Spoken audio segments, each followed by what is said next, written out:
MSPs. I'd like to begin this session with a short introduction about myself.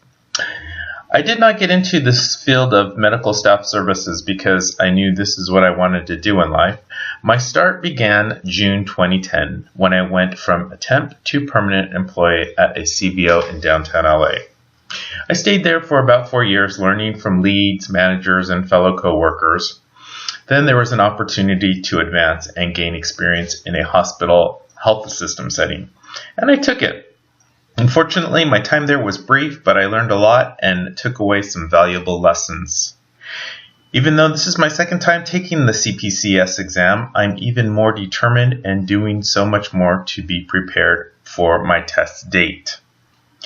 I hope the study groups have added a little something to your study plans of attack, and the study group recap videos posted on YouTube have provided some insight of what I believe are good items to study.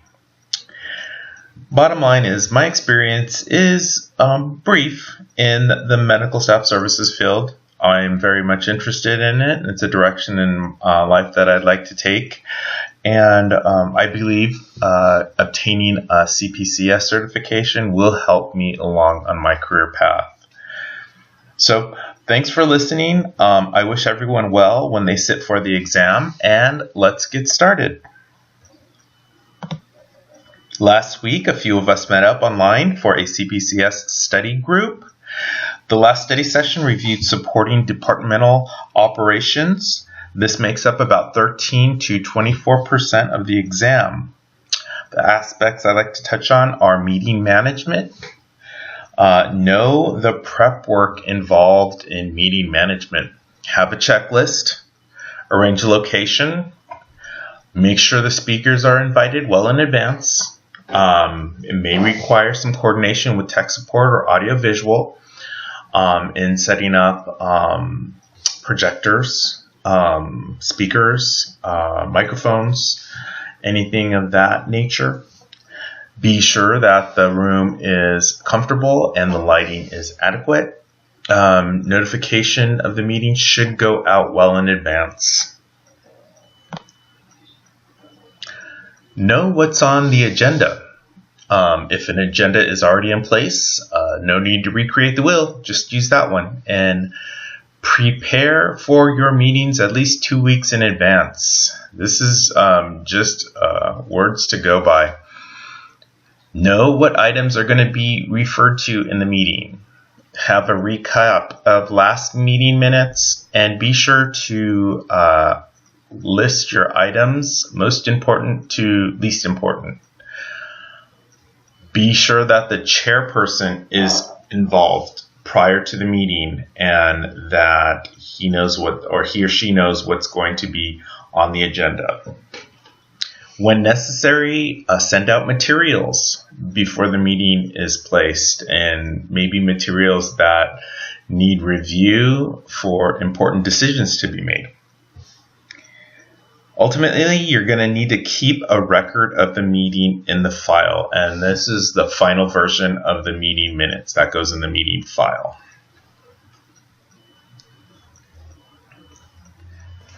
Meeting minutes. The purpose of meeting minutes is to have a historical record, legal documentation, and a tool for communication, and a tool for management. The Joint Commission looks for, in meeting minutes, particularly conclusions, recommendations, actions, even evaluations of outcomes. Once the meeting minutes are taken, then there must be follow-ups. So the meeting minutes don't end after the meeting ends. That's just half of it, half of the work. The other half is follow-up and finalization of your meeting minutes.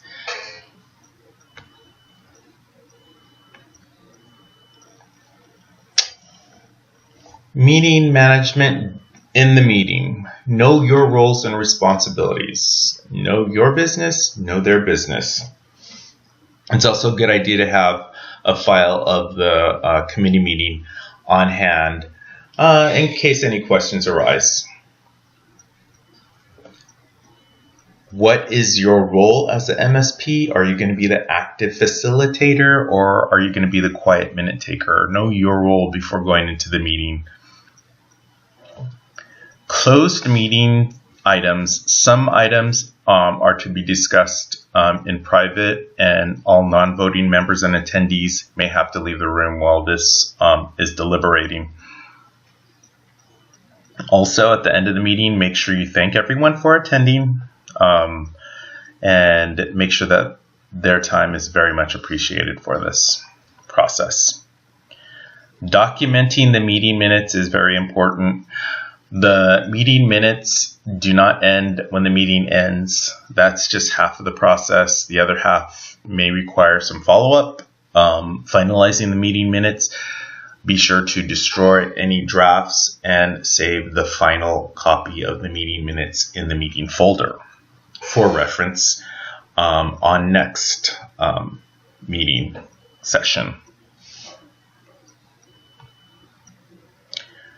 Be familiar with Robert's Rules of Order.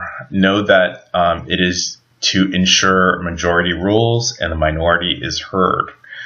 Make yourself familiar with Robert Rules of Order. It's a good idea. I've listed a few key terms you may want to know going into the exam. And there is also a website you can check out. It's very informative. Make yourself familiar with the website as well. This will help you in going into the exam. Legal mumbo jumbo. Here are a few legal terms that I think will be helpful going into the exam. You may also want to Google legal terms. One of the websites that came up on a Google search was the U.S. Courts website. I think this is pretty reliable. It's a government website, www.uscourts.gov. Common glossary of legal terms would be handy to know going into the exam. There are several cases that have had direct bearing on how the medical staff services industry is regulated, how it's formed, and that affected how we credential.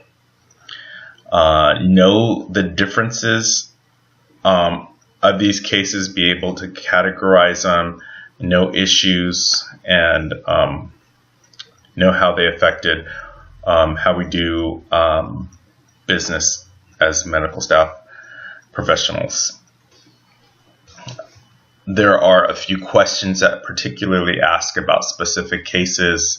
So being familiar with the cases, again, knowing basic issues, and high level information of what they were about is good to have. Participation in audits, credentialing files, and practitioners and providers is very helpful. Knowing this going into the exam will help you significantly. My understanding in this area is limited, but from what I understand, this is how our work is checked. How are we maintaining compliance? Are directories updated, PSV'd, and accurate? Know about delegated credentialing and NCQA audits, and know about database audits and what goes into maintaining a database, making sure we're all on the same page, data entering, addresses the same, format. Check your policies and procedures. This could help you out. And I don't know very much that is going to be on the test about this. So, but these are some areas that they said were included in the content outline in the handbook, the candidate handbook, the 2015 candidate handbook. Review that. There are a list of references that you can refer to. So go back to your candidate handbook and check those references. Make sure you have any questions. Consult those sources. Well, thank you very much. This is the last slide. I'd like to hear what you have to say. Hopefully these videos have helped you somewhat, giving you a high-level overview, making sure that you can study what needs to be studied. And I wish everybody well on the day that they take their test. I know everybody's going to do fine. So have a good day, and thank you very much for listening. Bye-bye.